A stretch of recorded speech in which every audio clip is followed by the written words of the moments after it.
Shalom Bapak Ibu Saudaraku yang dikasih Tuhan, dimanapun saat ini kita berada. Saya percaya kita semua diberkati Tuhan. Amin.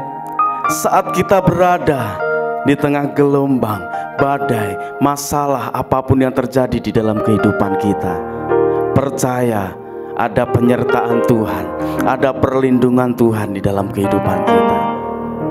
Mari bersama-sama kita naikkan pujian buat Allah kita yang luar biasa. Kita datang kepada Tuhan. Haleluya.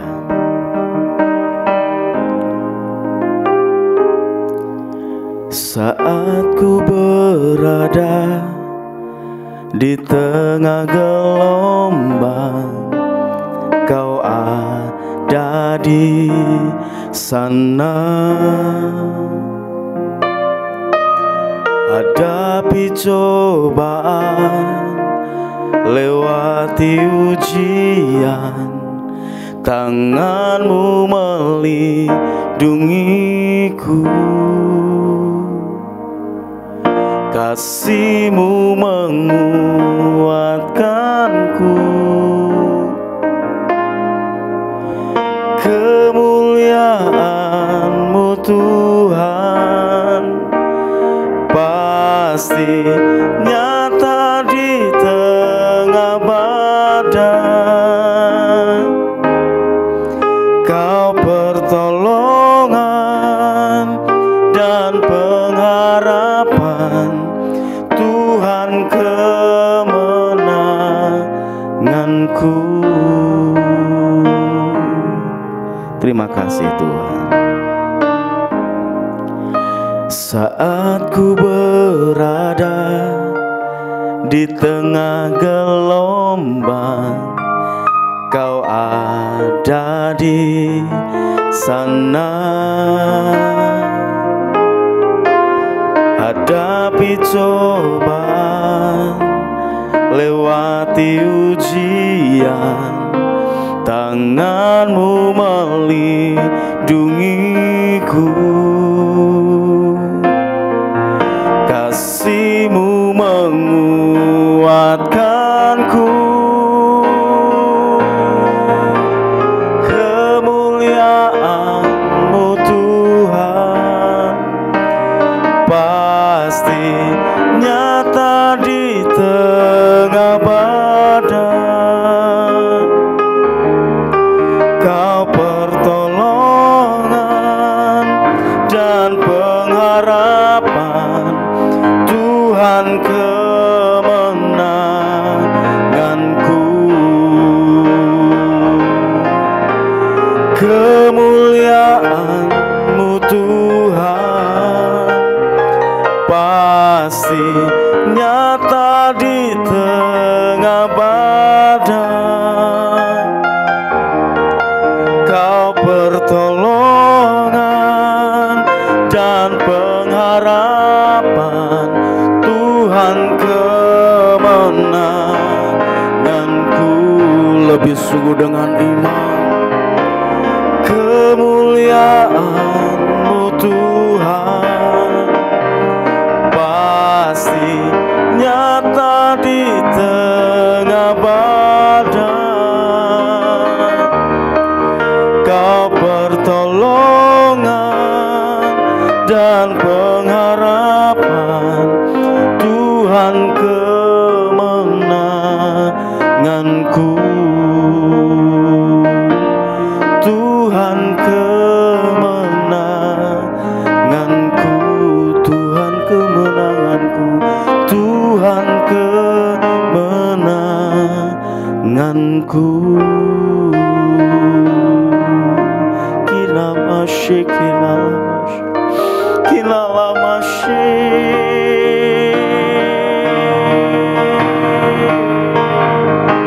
Yesus kaulah Tuhan, Yesus kaulah Tuhan.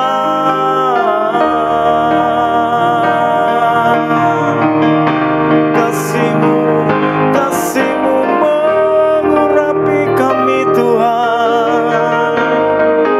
Kila lawas, kila lawan-lawamu, penyertaan-Mu ada dalam hidup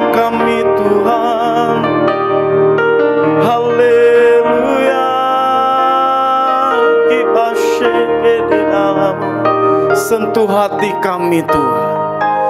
Jamah hati kami Roh Kudus. Tilik hati kami Tuhan, untuk mengerti semua kehendak-Mu. Kira basyik dalam masyarakat, kira lama syik, kibara lawasyik, kibara basyik. Terima kasih Roh Kudus.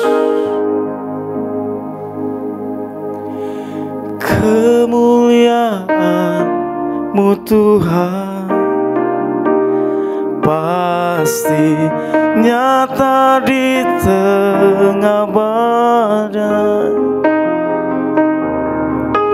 Kau pertolongan dan pengharapan, Tuhan kemenanganku. Kemuliaan-Mu Tuhan pasti nyata di tengah badai. Kau pertolongan dan pengharapan, Tuhan kemenanganku. Kami bersyukur Tuhan buat pagi hari ini, di mana kami percaya semua kami diberkati Tuhan dengan luar biasa. Kami semua Tuhan ada dalam perlindungan Tuhan. Dan saat ini Tuhan, dimanapun kami berada, kami mau bersama-sama mendengarkan akan kebenaran firman-Mu. Berkati hamba-Mu Tuhan yang menyampaikan kebenaran firman-Mu. Biarlah apa yang dia sampaikan Tuhan itu seturut dengan kehendak-Mu. Dan setiap kami yang mendengarkan, kami semua mendapatkan pembaharuan hidup, kekuatan yang daripada-Mu. Terima kasih Bapa. Hanya di dalam nama Tuhan kami Yesus Kristus kami berdoa dan kami mengucap syukur. Haleluya. Amin. Shalom Bapak Ibu yang dikasihi Tuhan, selamat pagi, selamat berjumpa kembali di dalam kasih Tuhan melalui renungan doa pagi GKI Pondok Daud pada pagi hari ini. Bapak Ibu Saudara yang dikasihi Tuhan, pagi ini saya rindu mengajak Bapak Ibu Saudara sekalian untuk mengenali diri kita sendiri. Di area manakah kita sudah mengalami kemenangan? Di area mana kita sudah mengalami sebuah terobosan di dalam kehidupan ini?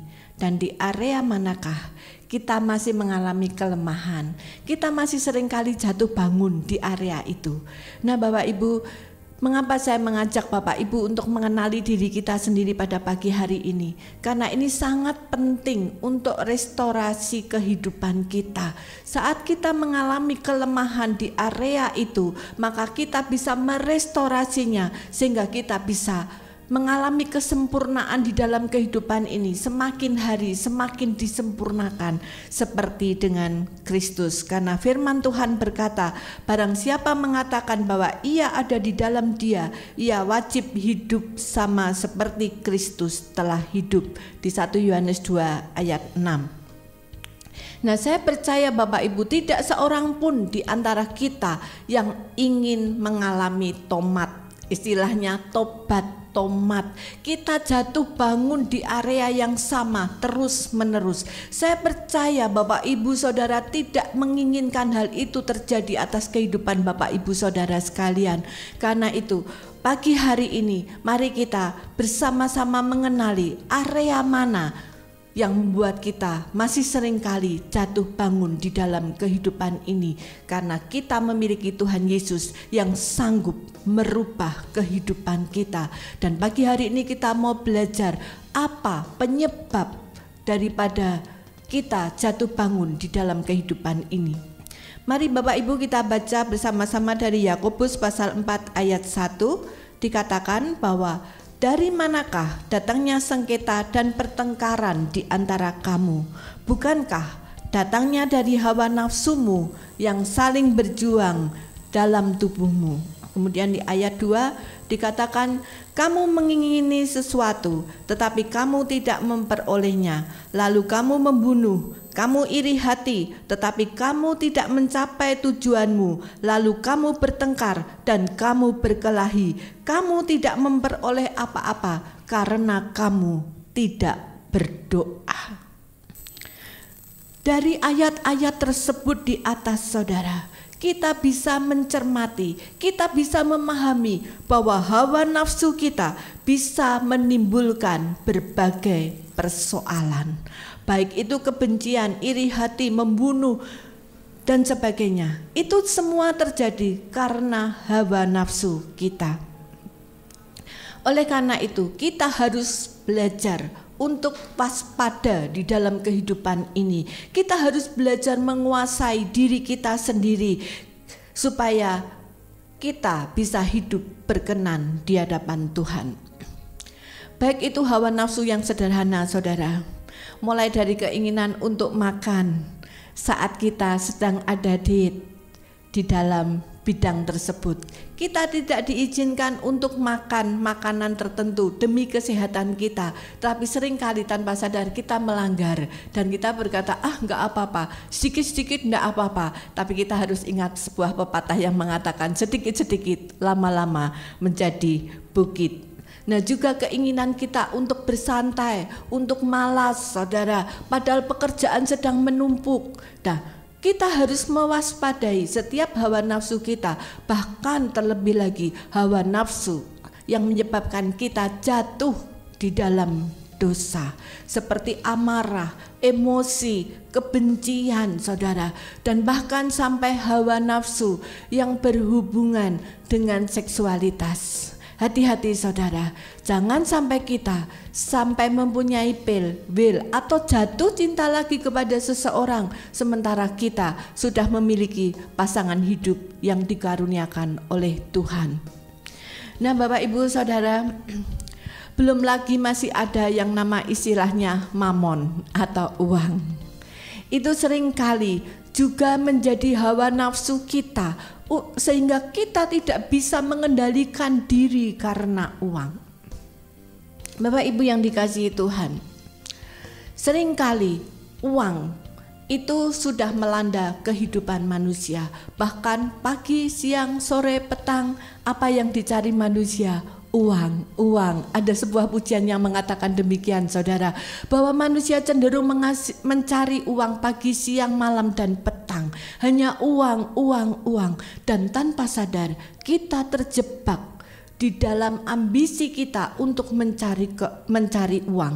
Dan tidak hanya itu, saudara, bahkan tanpa sadar kita menjadi memuja uang. Hati-hati, saudara, dengan uang. Jangan sampai uang mendikte kita, uang menjadi tuan di dalam kehidupan kita. Kita hanya mau bergerak karena uang. Kalau tidak ada uang, kita tidak mau bergerak. Ini adalah sesuatu yang tidak benar di hadapan Tuhan, saudara. Terlebih karena uang, kita siap, istilahnya tanda petik, saudara, kita dibeli oleh orang karena uang, saudara.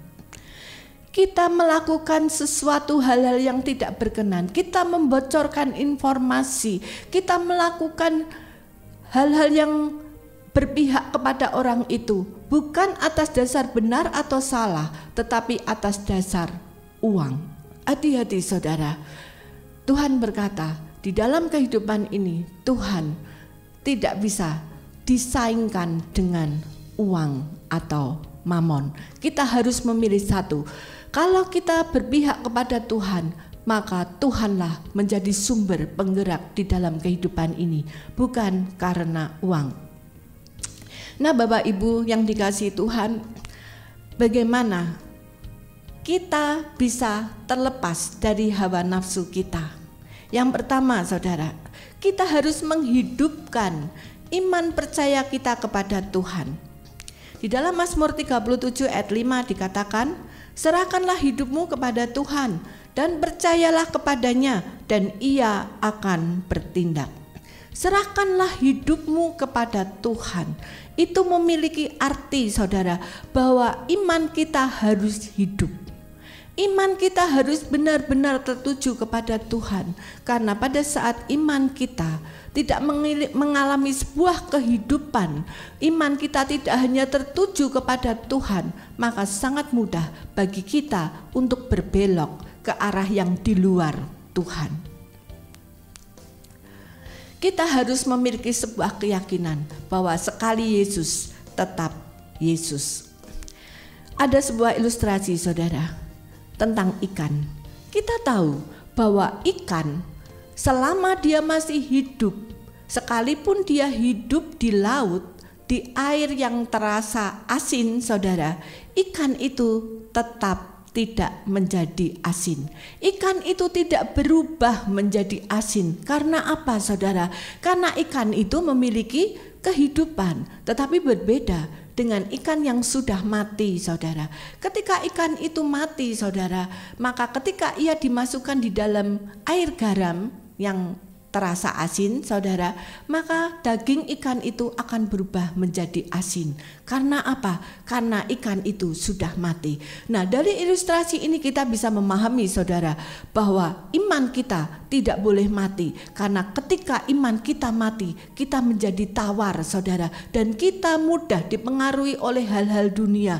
Kita mudah dipengaruhi oleh filosofi dunia, kebiasaan dunia, gaya hidup dunia. Tetapi ketika kita memiliki iman yang hidup, sekalipun kita masih tinggal di dalam dunia yang penuh dengan dosa, tetapi kita bisa lepas dari dosa.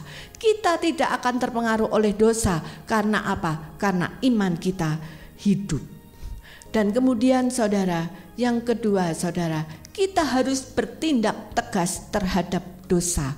Di dalam Yakobus 4 ayat 7 dikatakan, karena itu tunduklah kepada Allah dan lawanlah iblis, maka ia akan lari daripadamu. Sebagai anak Tuhan, saudara, kita harus lari dari dosa. Artinya apa? Kita tidak mau bersama-sama dengan dosa. Kita harus meninggalkan semua gaya hidup atau kegiatan yang berhubungan dengan dosa.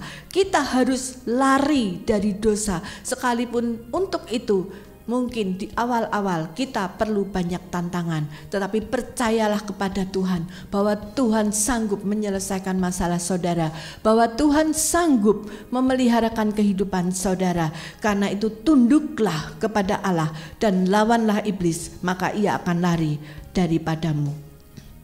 Kita harus mengenakan selengkap senjata Allah supaya kita tidak gampang jatuh di dalam dosa. Kemudian yang ketiga, yang terakhir, saudara, kita harus lari dan tinggalkan dosa.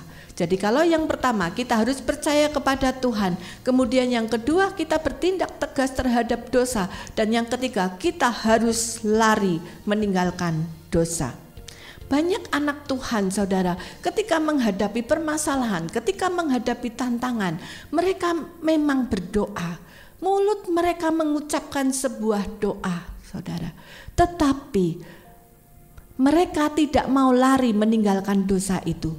Mata jasmani mereka masih terpancing, masih terarah kepada dosa tersebut. Sebuah ilustrasi, saudara, kalau misalnya kita sedang jatuh cinta kepada seseorang, padahal kita tahu kita sudah menikah dan kita tidak boleh jatuh cinta lagi. Tetapi apa yang kita lakukan, saudara? Kalau seandainya seseorang itu berdoa, mengatakan dalam nama Yesus aku patahkan segala roh-roh najis dari kehidupanku, dalam nama Yesus. Setiap saat dia berdoa, tetapi mata jasmaninya masih memandang orang tersebut, dia masih mengingininya, dia masih merasakannya untuk bagaimana dia memiliki dia. Bagaimana dia bisa lepas dari dosa, saudara? Dia tidak akan pernah bisa lepas dari dosa. Kita ingat kisah Yusuf saat dicobai oleh istri Potifar. Yusuf bersikap tegas Dia tinggalkan jubahnya dan berlari meninggalkan istri Potifar. Di Kejadian 39 ayat 12 dikatakan, lalu perempuan itu memegang baju Yusuf sambil berkata, marilah tidur dengan aku. Tetapi Yusuf meninggalkan bajunya di tangan perempuan itu dan lari. Yusuf bisa menang dari istri Potifar karena dia lari. Saudara, yang saya katakan ini tidak hanya berhubungan dengan seksualitas, tidak hanya berhubungan dengan jatuh cinta, tetapi dalam segala hal. Di dalam segala hal kelemahan kita, apakah itu uang atau apapun, di dalam bentuk dosa, saudara, kita harus lari meninggalkannya.